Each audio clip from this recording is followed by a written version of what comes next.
we kind of had to motivate, do the carrot and stick approach and say, okay, there's more money available if you implement this and this, but if you don't do this, we're going to take some money away from you because we're just kind of tired of dealing with this. Outright hostility, Butch and Yanni back there was part of our area when we did this, and he can probably tell you more about outright hostility than anyone. I mean, how dare you? You gave us all this money, but how dare you tell us how to run our program?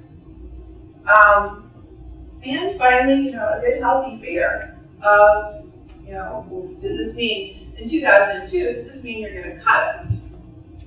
And, we explained at that time that the study was a baseline, and we will be working with you, and, it's up to you to change. We will do what we can to help. We'll provide encouragement, we'll provide technical assistance. If we need to, we can provide some funding if it's available. But we need to see that honest effort to change, and not just lip service, but honest effort to change. And this is where the second thing of part 2 comes. Okay, with the new study, now we're going to see the rubber hit the road. Now, what has happened in the meantime, because we're talking 7 years now, 2 halfway houses pretty much decided that they couldn't cut it.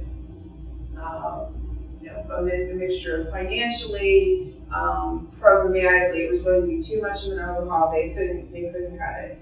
One made no attempt to change whatsoever, no attempt to work with us, and we had to defund that program. And that was actually pretty early, but we were seeing nothing that looked like they were making any movement.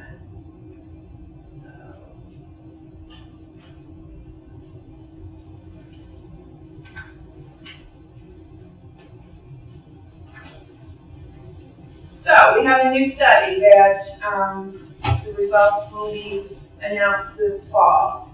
And it looks at pretty much the same things that the original study looked at.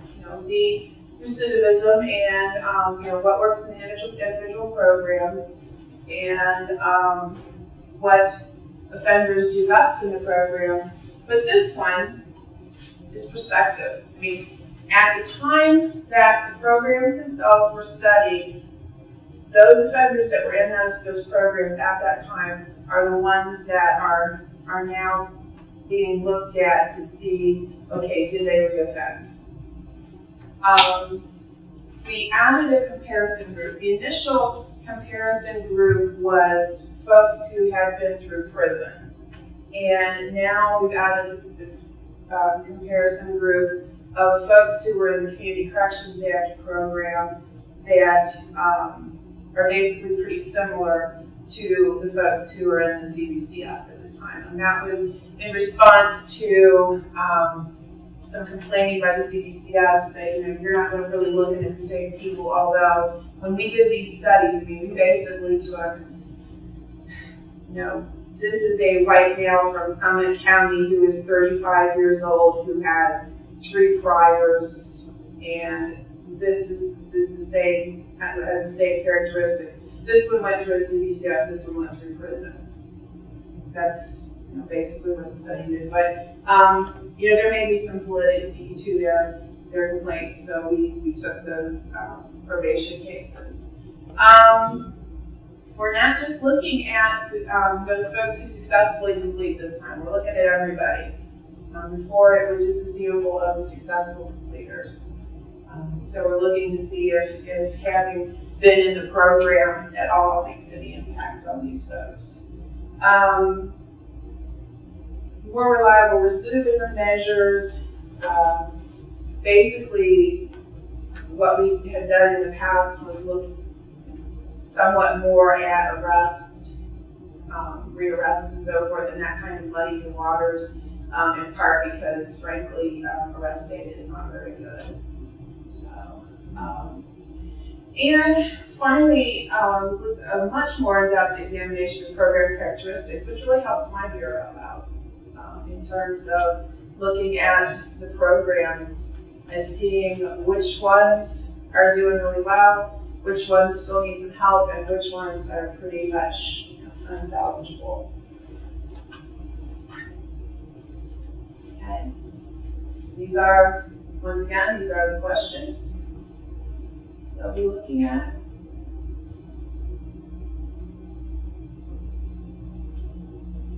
So, what are we going to do as part of part 2?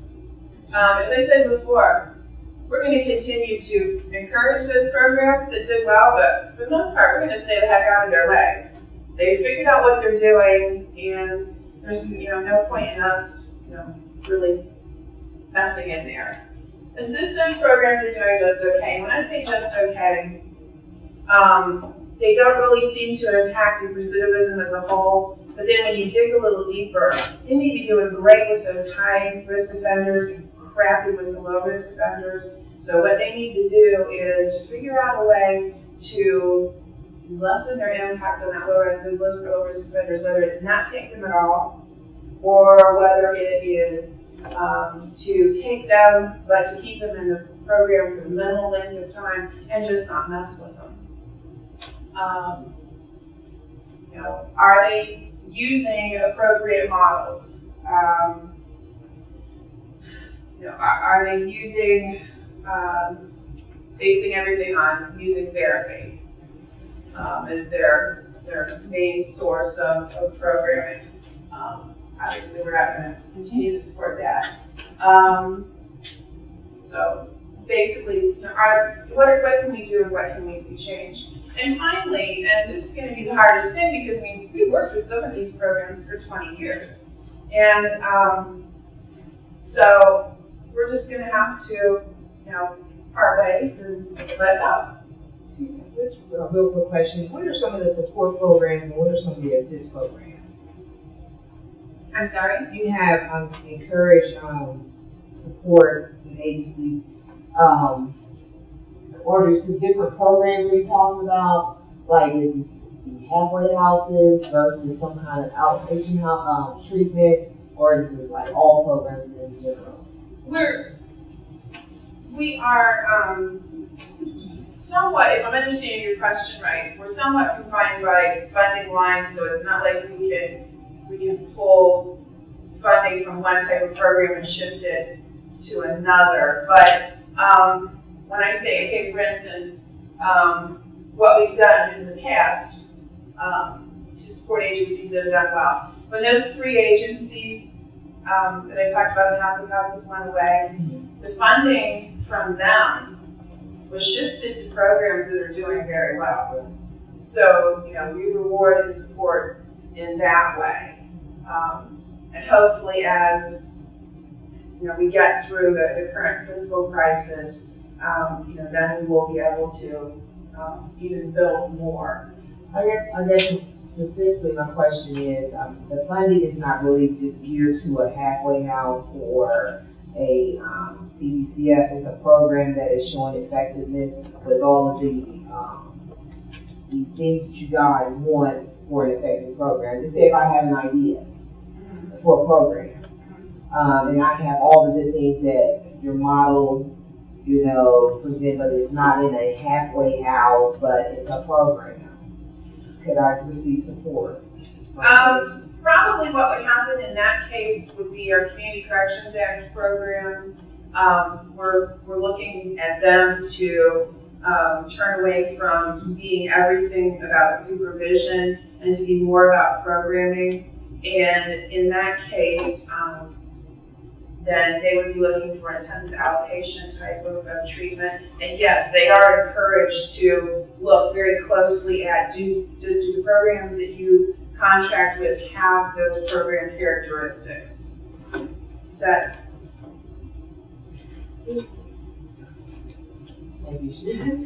How are you defining that? So, if you say this program is